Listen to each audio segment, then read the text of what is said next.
You're listening to Stories to Create with your host, Cornell Bunting. Author, motivational speaker, and founder of ES Each Episode. Cornell sits down with inspiring voices to uncover the stories that shape who we are and who we're becoming. Get ready to listen, learn, and be inspired. The show starts now. Welcome to another episode of Stories to Create podcast right here at ES Club. I'm excited because, listen, we're in a new season. Season 2 kickoff right here, right now. And of course, we are doing it with my good friend, Mr. Al Kinkle, who is the chairman of the Barbarous Friends Advisory Board. And this is Lee County Foundation. My man is doing a whole lot of stuff. I got down to his place at Kimmie's Kids. Was that what it's called? Kimmie's Kid? Well, it's Kimmie's Recovery. Kids. But Kimmie's Recovery Zone, but it is Kimmie's Kids because we have a program for teens. It's amazing, okay, man. And of course, you know, he's the man over there doing a whole lot of stuff. We're going to jump right into it. Welcome, sir. How are you? Welcome. Thank you for having me today. I appreciate it. I'm excited for you going into your second year. Oh yeah, man. This is good. We had a lot of fun in season 1. Season 2, we're trying to step it up. You know, a whole lot of stuff been unfolding. So the show, we go back with our guests on the show. We go back to the early years. So, you know, we want our listeners to know a little bit about Al. So we want you to take us back. Okay. Take us back as far as you can think of. I don't know whether that's 5, 7. What does that look like? Well, at my age, it looks pretty long ago. So we won't go back that far. We'll start here a little bit sooner than that. But, okay. Yeah, we can start with doing work within the community here in Fort Myers, which is probably one of the best communities I've ever been able to live in, and work with so many great people. We have a great system here, a lot of good people collaborating with each other like we're collaborating today. Right. And a lot of cooperation. And I think this community is based on kindness. Mm-hmm. And I found in the last 25 years that I've been doing community work here in Fort Myers that we have just a great, wonderful community. When I first came over here, we started to work with the Children's Hospital, Lee Memorial Hospital, and Lee Health Hospital. And then we got together and we built the Galasanos Children's Hospital. And with Galasanos Children's Hospital, I was on the committee for several years. And Frank Housecool was the founder for Barbarous Friends, Kids with Cancer. Right. And so I've been with Frank for many, many years, and with the hospital, like I said, for 25 years. So in 2009, I became chairman. Okay. So before you dive more into all that, so was you born here in Fort Myers or? No, I was born in New Jersey. Camden, New Jersey. Camden, okay. New Jersey, yes. All right. What was that like up there in New Jersey? I think it was wonderful. I had a great childhood, great parents, nice neighborhood. Everybody was kind of different than it is today. Everybody knew each other. We had some famous places. Camel Soups was there. RCA Victor at that time. Yeah. So yeah. I when I reflect on my childhood, I really feel blessed that I was born at that time. Yeah. And had a great family, great support. Whose idea was it to move to Florida? Well, we were when we were in New Jersey. My wife and I we owned a couple nightclubs. Okay. And so back in about '77. We sold them, and then we decided to say, let's move to Florida now while we're young. Wow. So we moved to Florida, and then I worked in some of the hotels and worked in Boca Raton. I worked in Ocala. Okay. And mostly country clubs. Okay. So, yeah. What inspired you to wanting to own nightclubs back then? Well, I think when I was very young, I always had an interest in that. And then when I was about 17 years old, I started working in food and beverage. Okay. And then I started working in a one of the biggest nightclubs at that time in the country. Yeah. In Cherry Hill, New Jersey. Wow. And so I learned a lot from those owners. Yeah. And found enough money to open up a nightclub. And in 1976, we had Bruce Springsteen there twice. What? Yeah. Bruce. Claim to fame. You wrote Bruce in? Yeah, I did. Oh, my God. How was that? Do you even get Bruce to get in to perform? Bruce, like he is today, just a wonderful person, a good man. Mm-hmm. You couldn't get him off the stage. Okay. I mean, he'd play and play. He'd play for days. He loved performing. He loved to perform. So I booked him in there in 76, and I booked him in August, and then again in January for Christmas, December. Wow. So, yeah. And then as the years went on, I was sorry I didn't keep booking him. Because, was his dressing the way a lot of people would try to say he loves to wear the jeans and the white shirt? At that time, yeah, absolutely. And just a down-to-earth person. Just a really good guy. And then Clarence and I became a little closer. Bruce, I lost contact with. Okay. But Clarence and I remained friends throughout the years. Okay. And Clarence was just another special human being. That whole band is wonderful. Yeah. What they brought to this country is great. That's true. They did a lot of great music. I really like that. And so your wife was involved in the club with you as well? Yes, she was. And, we booked a lot of the acts in those days. We had Danny and the Juniors. We're going back a lot of years. I don't know if you even remember that. As old as I am. Right. Sly and the Family Stone in 1968. So, Deb was involved in it. And, we just decided, it's time to move on. Mm-hmm. And when we came to Florida, like I said, we mostly hotels, the Diplomat Hotel in Hollandale. Mm-hmm. I worked there, and the Pier 66, I worked there. Then I opened up a bar and a restaurant in Delray Beach. Wow. Yeah. Then after that was the end of that. No more. No more. You didn't want to hold no more type of business like that. No. And then I went into country clubs and started working country clubs. I love working. Spent 30 years working in country clubs. Wow. And just retired from Lexington Country Club here locally. You don't even look that old. You have dropped so many years. You could be 100 years. I love this guy. Yeah. This is amazing. I feel good. I feel good. Yeah, but I think that you just have to remain positive. And just keep active and busy. I like that. We run across a lot of brick walls in our life, but we just have to go through them and stay positive. Yeah. Don't have too much time for negativity. I like that.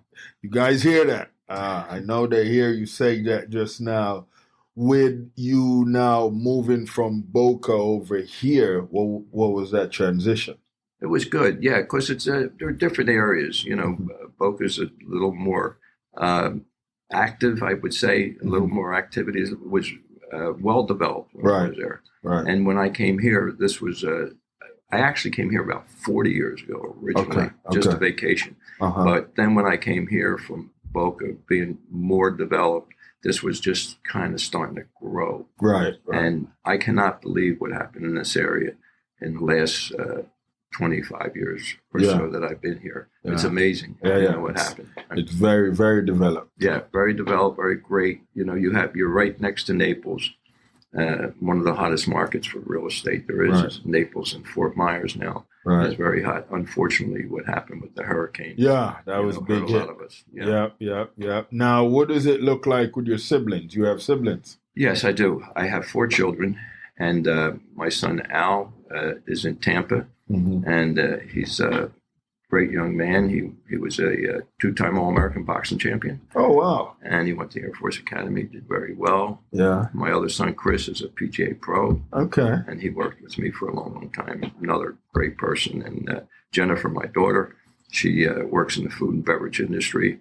And she's just wonderful. My kids are all great. That's beautiful. And then we had Kimmie, my oldest daughter, Kimmie, had some issues and mental health and substance use issues. Okay. And in 2015, she overdosed from a fentanyl. Fentanyl. Yeah. Oh, heroin and fentanyl. And right now, today, that's basically what we do as an RCO. We're trying to keep people aware of what's going on with fentanyl. It's really bad today. So She was in 2015. The fentanyl crisis started around 2008.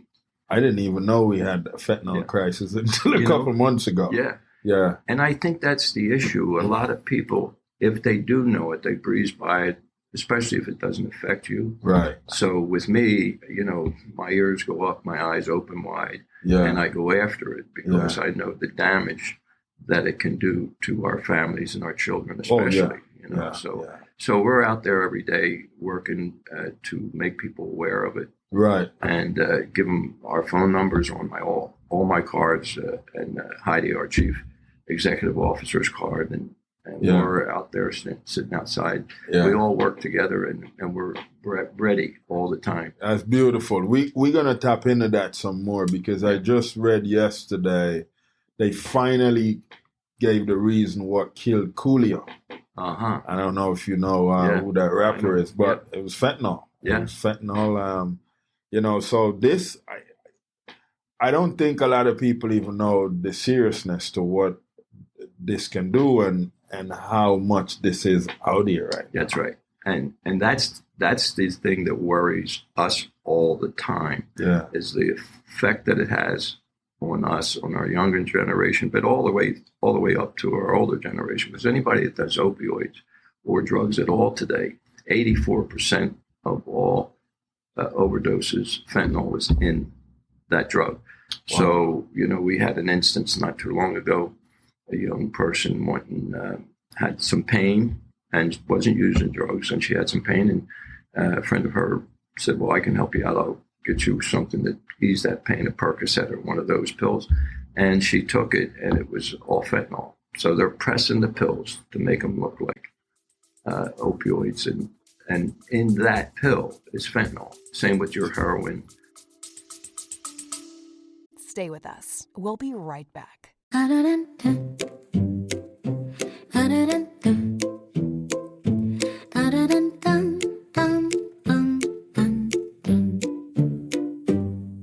Every young person carries a story of hope, of struggle, of dreams waiting to rise.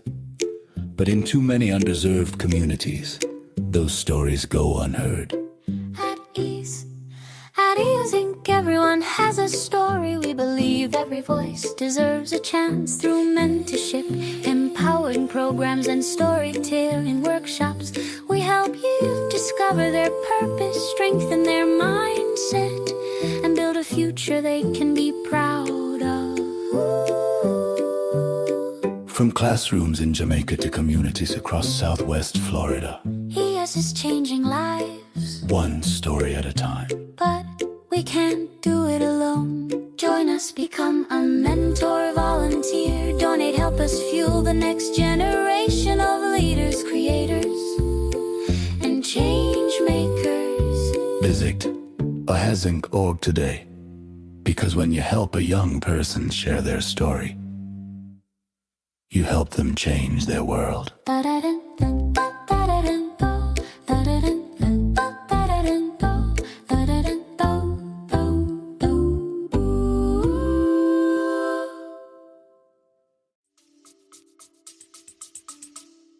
So the Percocet is not. So the Percocet is not Percocet. No. Mm-mm. No. What? No. We say 84%, but I say almost everything that you use today has fentanyl in it. Come So on. when you're using, Yeah. and you take any pill or snort anything or smoke anything, more than likely there's fentanyl in it. And fentanyl's, of course, going from China to Mexico. Mexico, that's where they're pressing the pills. And the pills, that's the other fear that we have with our children, because some of them look like Skittles. So it's Would the fentanyl look like Skittles? Mm-hmm. They make What them you mean look like Skittles, like the actual Skittles? Candy. Mm-hmm. Yeah. No. Yeah. Oh man, I gotta get aware of what's going on right now. I didn't know all this. Well, I think that's like I say, when we were talking a couple of weeks ago, and I was talking to a group of great citizens, and I said to them, don't just listen to the TV and walk away. Right. This is very serious, because when we talk and go to groups, almost every time we go somewhere, somebody knows somebody Right. that either died or overdosed and almost died, Right. So it affects everybody. And when substance use disorder or alcohol or whatever it might be, it's a family disease. Right. So it just doesn't affect the person that's using; it affects the whole family. Right. It's, that's a little, for me, and I don't know, maybe the drug dealers that are selling it don't know that it's killing their customers, because then you lose that money right there. I don't understand. Don't make sense. So maybe they don't know that fentanyl is in the drugs that they're selling or whatever. Listen, drug dealers, if you listening right now, bruh, check them drugs out, man. You're killing these people. So that's and I think, because maybe I got to get a doctor at one of these times on the show, because how did that even get into America? I mean, do we even know? Yeah, it's just, it's like we have an addiction issue here in the United States, of course, so we had the need to use these pills or use drugs or use heroin or shoot it or smoke it or whatever it is. So we have a major addiction problem here, but it does come in. Most of the fentanyl now is coming in through Mexico. So I just heard on the news the other day that they were making a deal with Mexico now where they're going to stop. Mexico would stop sending as much over here if we promised to make it harder for them over there to get guns. So, but if the need's there, they're going to get it here, So it's like every time the sheriff does a great job here getting it off the streets. He really does. But there's so much of it around, and there's so many different places that it's at. I mean, 24/7, we could be cracking these houses down, but there's another house here. Same with over there in Mexico. When they stop one channel, they've already got 2 or 3 different channels ready to go and come into this country. Wow. So there's got to be a motive behind what that look like. Well, the motive is really, it becomes greed. Greed. Greed. Yeah. You can see, because when they take fentanyl and mix it with heroin, say heroin's, just for number's sake, say heroin's $10,000 a pound. Well, fentanyl is $50 a pound. So the more fentanyl they put into the heroin, the more money they're going to make. Okay. See? So if they take a pound of heroin, take a pound of fentanyl and mix it, they make more money. So they should be aware, and they should not want to do that. Right. But the desire for money changes the whole program. Man. And you can't even really use it the way you want to use it, because then you get busted and all that other stuff. Right. Yeah.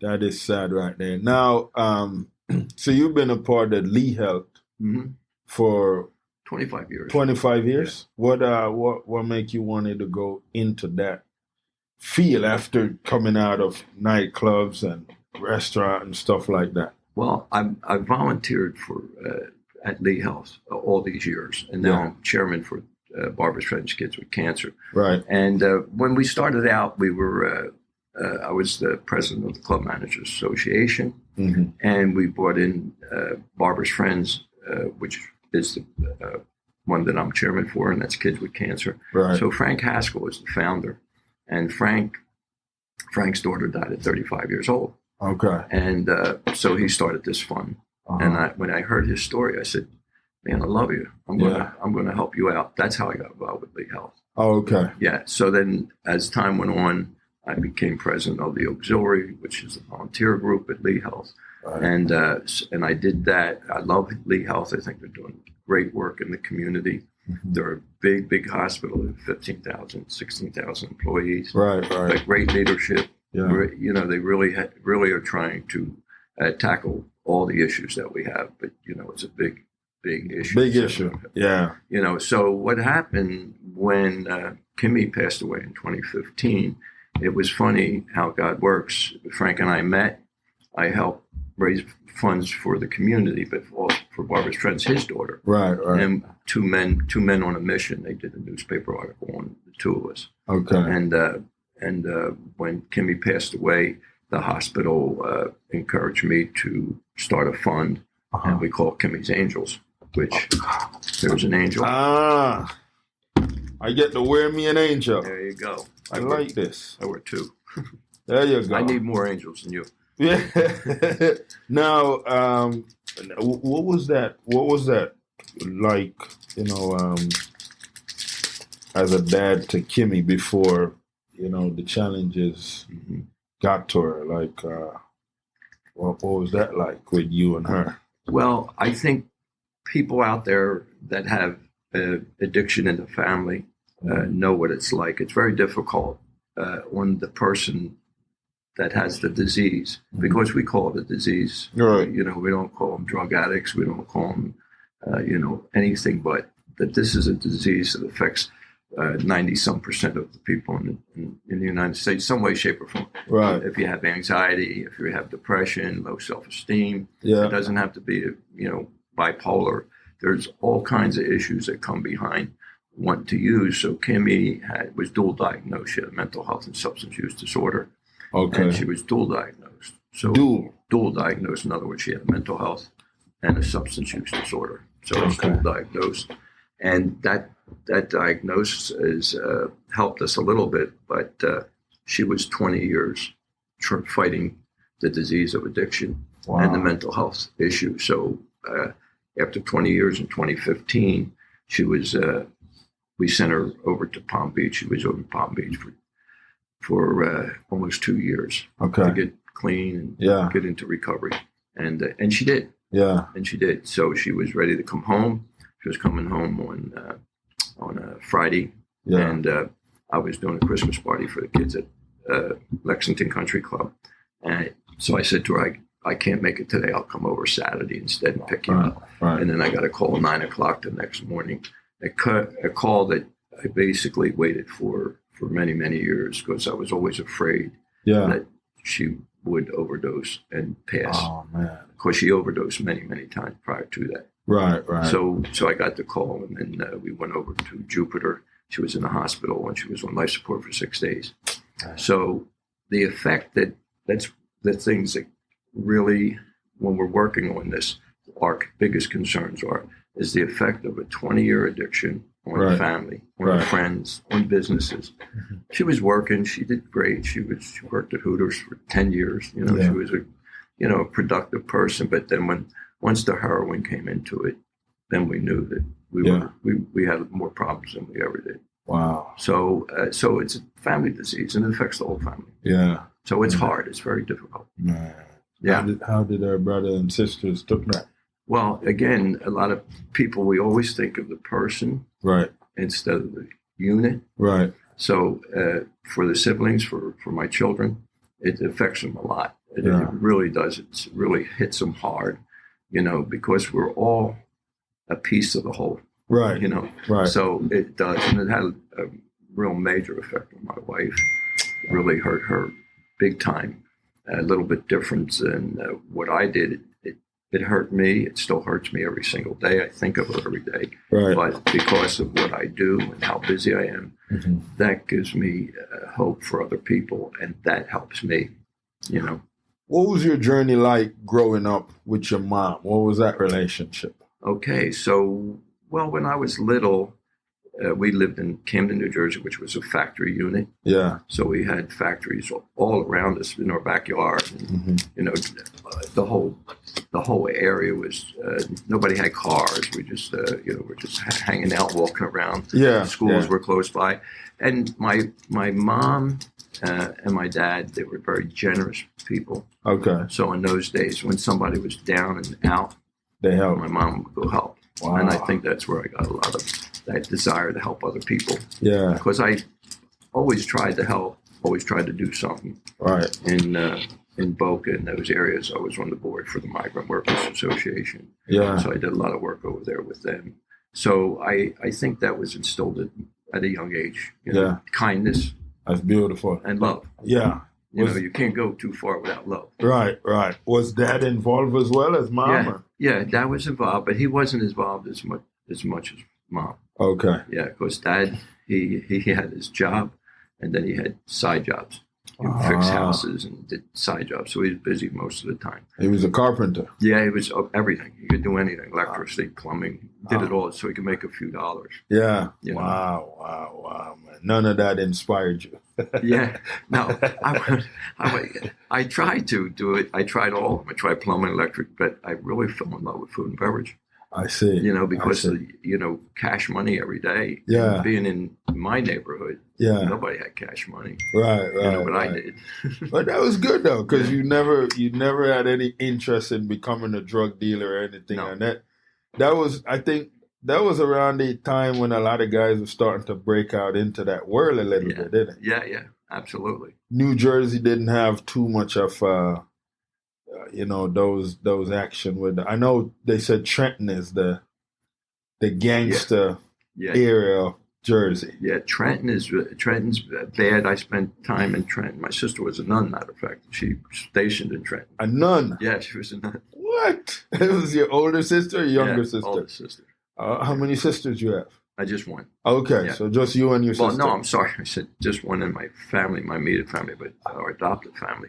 Oh, okay. We had two more. Okay. There, so we actually had 8 in our unit.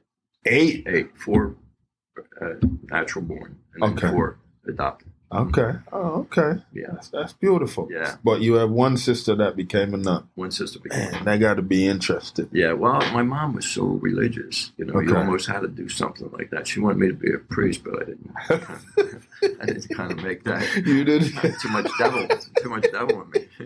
Too much nightclubs. Oh, man. So she used to have you go to church and stuff when you were younger. Oh, yeah. We had to. Well, I went to Catholic school. So, oh, okay. Yeah. So I went to church, did all those things. Yeah. Yeah. So I wound up in probably junior year, I left school, and that's when I went into food and beverage. Oh, okay. And I started working in hotels and things like that. Yeah. And again, we were limited money-wise. And then when I started working in that business, I just found that you didn't need a whole lot of education at that time.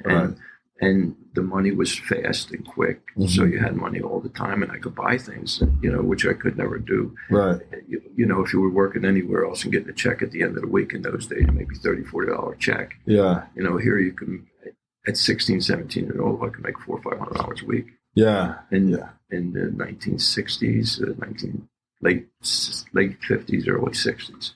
So I could make $300, $400. That's awesome. A week, Yeah. Wow. Now because of what you've, done with the community and stuff, what's one case you would say that have pushed you to want to continue doing what you're doing? Well, I think that the need's out there now really bad. And I don't think there's any one case that really pushes me. It's all the cases.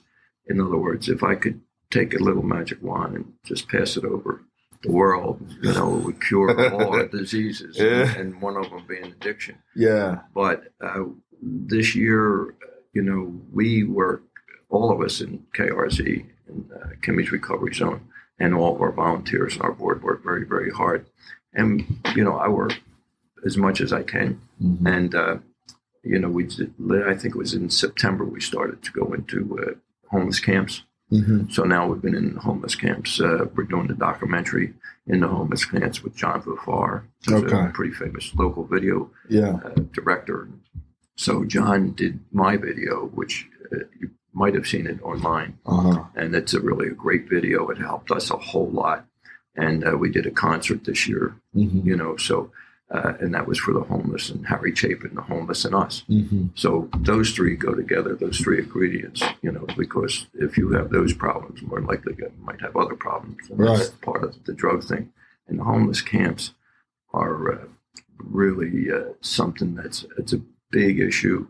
Everybody's working on it in town, but it's really a big issue. We were able to bring out about 4 people out of camps in the last 4 or 5 months. Now, when you said a homeless camp, is that here in Fort Myers? Is that here in Fort Myers? All over Fort Myers. You'll be surprised where you drive by. Then you see a lot of coverage, ground coverage. Maybe, just maybe, there's a homeless camp back in there somewhere. And so we started going in there, October or something like that. Yeah. And then, there was a couple people in there that were really needing some help. And we were able to help them as much as we can. But it's very difficult once they become used to being in those camps to get them out. Right. We work hard on that. This community works real hard with the homeless and trying to get them out, trying to get them somewhere to stay. Right. But again, it's a huge problem. Yeah. I mean, we have all of this is huge when you start thinking about it. It's scary. Right. Because there's so much need and not enough services. Right. That's the biggest problem we have. We don't have insurance. Is number one. You have to have insurance. You don't have insurance, you're really, you're in deep trouble. Right. So the services, like the services that we provide, is a support system, basically. So we help people get into different places. If they don't have insurance, we have a way to send them someplace that we work with Florida Blue and get them insurance. And then in about a month, they'll have insurance. Okay. And then they can go and get some services. But if we don't have insurance, again, that's the biggest problem. I believe, my opinion, that's the biggest problem. Let's start with insurance. And then they can go get services. Right. So if they can't afford to go for treatment, a lot of times it's a death sentence because they don't get an opportunity at life if they can't get services. So what happens, they just give up. Well, I tried this, I tried that. That's why when we work with all the agencies that we have around here, all of them, they all work very hard to help. When we call to help get somebody somewhere, if they can't do it for some reason whatsoever, they'll find them a place for us. So we've gotten some people into the halfway houses and some people in some of the centers. And they do it for free. They do it for free because they don't have insurance. Right. So all the agencies we work with, I can't say enough good about them. Right. But if the bottom line is, if you don't have insurance, it really holds you back a whole lot. Wow. So in Kimmie's recovery, you have homeless people from the homeless camp, halfway house, and then people in regular society that's struggling with whatever it could be. It could be mental health, it could be addiction. We're a peer-run outfit, so I'm a peer. We have Sherry, who's a peer. So we have 3 peers. Heidi's a peer. So we have 3 peers in there presently, and we hope to keep building on the peers because that's what we really want. And so a peer specialist, you go and get certified as a peer. Right. And then what happens if I have sometimes I have moms and dads call me that have lost a child, or I have a child that calls me that might have lost a mom or a dad or both. And so we try to help them out and try to get them to understand what happened and that we're here for them and we can help them get through it. Okay. So we work with them a lot. So it's mostly people that you can relate to. Yeah. Peer is someone with life experience. Right. Like I have life experience of my own life experience. In the 60s, 70s, when you're in a nightclub, I can't tell you all those stories, but go hard. We went hard in those days. Yeah. But it just so I have a lot of life experience. Then I also have the experience of my daughter, and then the loss of a daughter. Yeah. So I understand, a little bit more about how difficult life becomes. Right. During the addiction process, and then if God forbid something happens to a child, I know what that feels like. Right, man. Your team that you have around you, you've known a lot of them for a long time. Long time. We just had a group of us the other day, and the only reason I'm here is because of the people I have around me. That's beautiful. Yeah, they're the ones that make the clock tick. Yeah. Now you're done with golf club. Yeah. You're solely focused on Kimmie's recovery now, and you're in the community. So you speak at different centers and stuff like that. Yeah, today after this session, I have a reporter speaking to me. So I don't even know who it is, Heidi and Laura know. Yeah. So I'm not sure who it is. Forgive me for not knowing that, but I didn't get that far today. Yeah. But they have me out there talking a lot. I talk to the Rotary clubs. I'm on the board of directors for the Kiwanis. Okay. So I do a lot of work with the Kiwanis, which is another great outfit. Mm-hmm. I mean, they are just unbelievable what they're doing. We had 5 women that just got home and needed some clothes, and I go to them, and they fixed all the clothes up for him, give them a new start. So, and that's some of the things we do. So as far as I'm concerned, my life revolves around this. Till I take my last breath, I'm trying to do this and trying to help people make a change forever for people in this community. So, with a man that have been in food and beverage for a little bit, you have some skills in the cooking, or? Oh, sure. Yeah? Yeah. Well, yeah. Well, now I like Travala, the new oven. Okay. Yeah, because I cook every night for my wife. So. Oh, wow. Yeah, I use the Travala oven. Okay. So, which is really easy. Yeah. But for 4 months prior to that, I was cooking every night. Man. But my first, when I was younger, my first deal was that I actually was taking over restaurants, clubs, and leasing the kitchens from them. And I wanted to be a chef. Wow. And then I turned, because every time I wanted to be a chef, they wanted to put me out front as a manager. So then I started going out front and saying, it's a lot easier than being a chef. Right. Chef work is tough. Well, it's hard. Not that the manager's not hard. What's your favorite meal that you prepare on a regular? Well, I'm a vegan. Okay. So I eat mostly fruits and vegetables and things like that. Okay.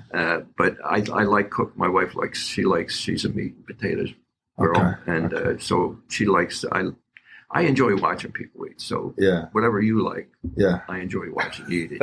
I don't have a design like, oh, you can't eat meat. You can't. No, eat what you like. Yeah. You just don't need a whole lot of it. So, might have some problems. So that got to be unique, because normally when you're cooking, you want to be tasting what you cook and make sure it's good. But some of it, you don't even try. You just know that it's going to be good. I know it's going to be good. And if they get up and leave anything on the dish, I know it was bad. You got to make some adjustments. You got it next time. This is good. How often does the kids come over to enjoy some of your cooking? Well, they come when they can. My oldest son was just at the house. He spent about 4 months there. He's in Tampa. Okay. And then my daughter lived with us for the longest time. And then she just found a very nice young man. And she's living with him now. And you approve? Yeah, I approve. Sure, why not? He seems very nice, and he takes good care of her, treats her well. That's good. So that's all you can ask for. And then my other son is married to Michelle. She's a nurse over at the hospital, been there a long, long time. Yeah. And then he was a PGA. Well, he is a PGA pro, but he has an injury now. So. Oh, he doesn't play as much golf? No. He was in charge of Lexington Country Club. He was the PGA pro there for, like I say, 20 years. Okay. But now when we get enough room at KRZ, Kimmie's Recovery Zone, part of the operation will be teaching golf. Oh, beautiful. So he's going to do that. Man. The hitting machine, the virtual golf and all that. We're going to have all that. You gotta bring him down to the tournament that's coming up in May. We want to bring him to the tournament. Of course, I'm going to be there, and I want Chris to come maybe and play in a foursome. Yeah. Do you play? Oh yeah. I play. I played golf from when I was 8. I just since I started having kids and gotten busy with my books and moving around, I haven't played much. But I still can go out there and get me a birdie and so. Let's get you with Chris before your tournament, sharpen you up a little bit. How's that? We'll do that for you. Well, I don't know if my team will be okay with me playing in the tournament because we have so much to do, No, that's right. But I got to tell you, we did a walkthrough yesterday, and man, Tiburon that's a whole nother level of a club right there, man. Tiburon is the club. I mean, that is a club that's really great.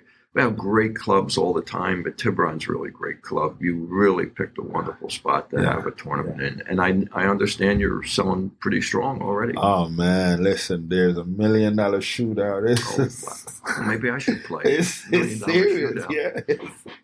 It's a lot of stuff. And they're rolling out the red carpet. They introduced me to some of their top people yesterday, the head chef. And, so they're rolling it out, man. Yeah. So... But, coming back into Al's world a little bit, so is your parents still around or? No, they're gone. They're gone, long gone. Yeah. Mom and dad long gone. Mom came to Florida, lived with us for a little bit. And my dad passed on many years. He never experienced Florida, your dad? No. Okay. No, he came down and for a week or two or something like that, but he basically stayed in Jersey. And he passed early. He passed around 70 years old. So yeah. It's been going quite a while. So now with what you're doing at Kimmie's recovery, do you do a lot of partnership with other organizations that are? Yeah. Yeah. Yeah.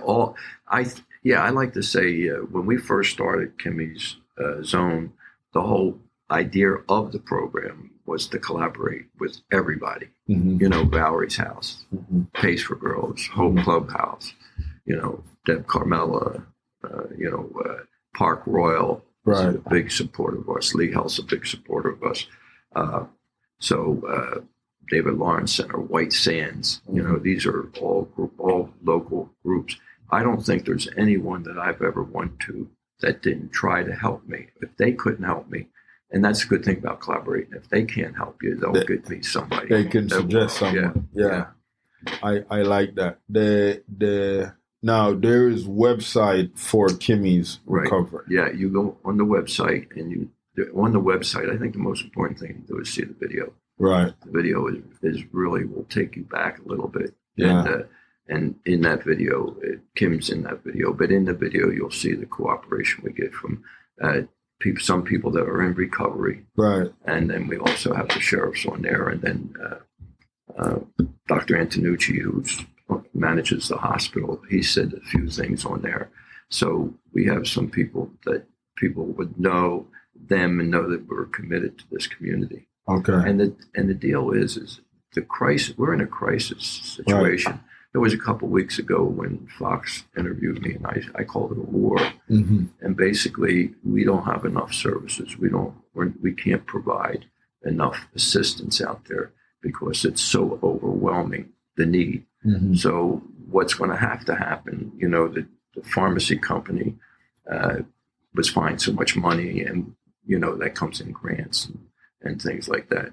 So that's how we work. We work with grants. We didn't start fundraising yet. We're going to start pretty soon, but we haven't started raising the funds. But the need is so bad out there.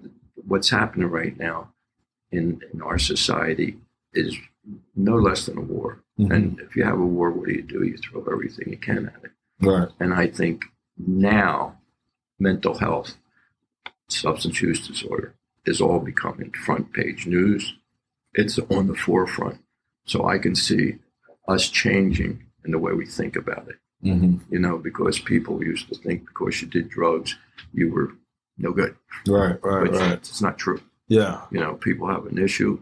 It's a disease, and we need to take care of them, and we need to give them a breath of hope. We give out Narcan. We've given out...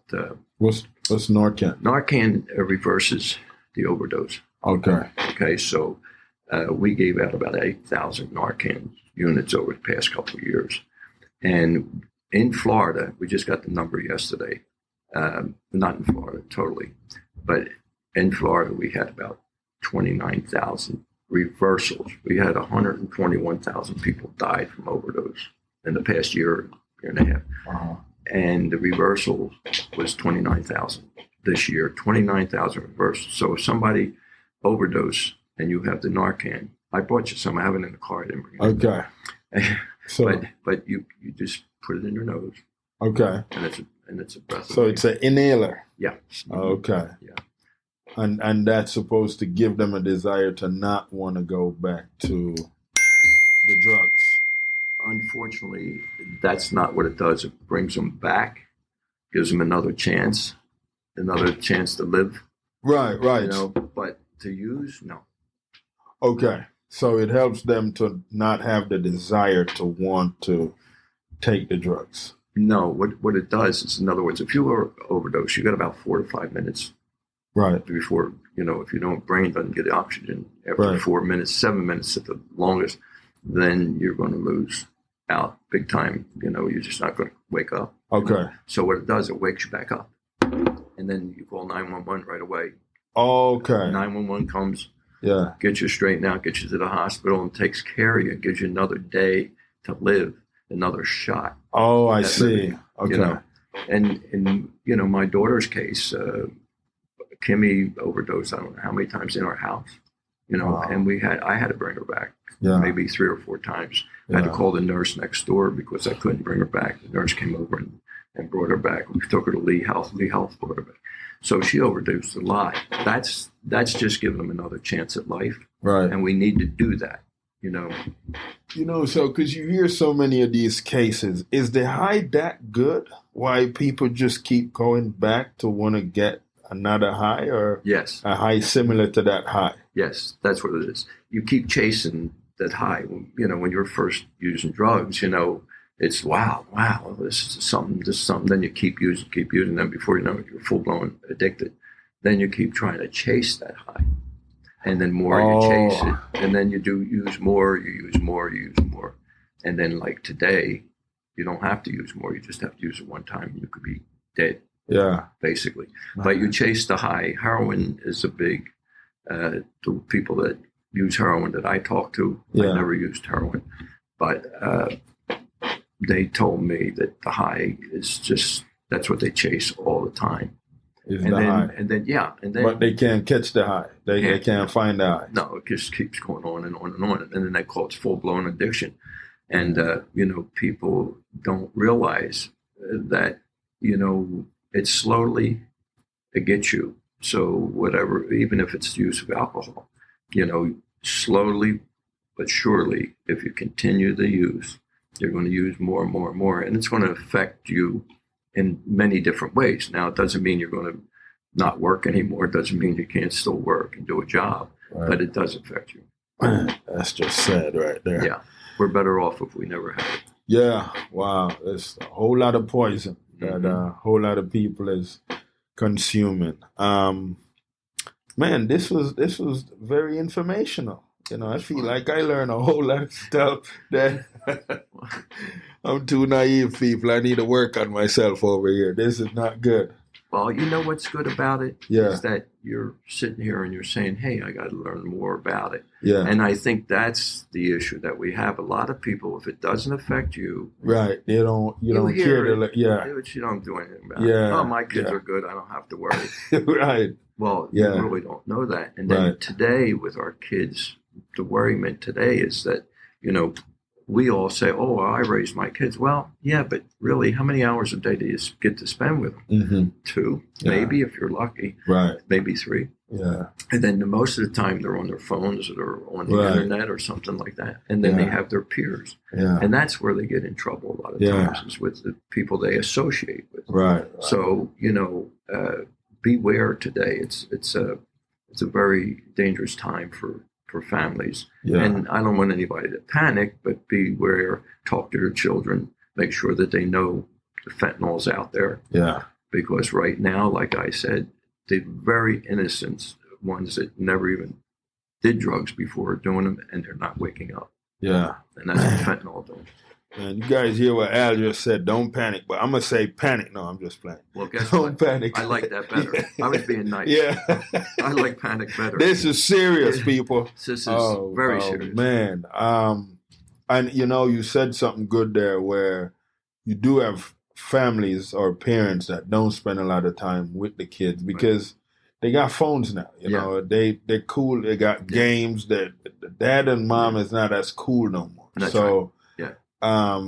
So this is really a high opening that I think we got to take more serious if we want to keep some of our loved ones around. Yeah. Well, yeah, because the overdose and the drug usage has really changed our life expectancy from 78 to 77 because of the overdoses. That's terrible. Yeah. I was hoping to make it to 100.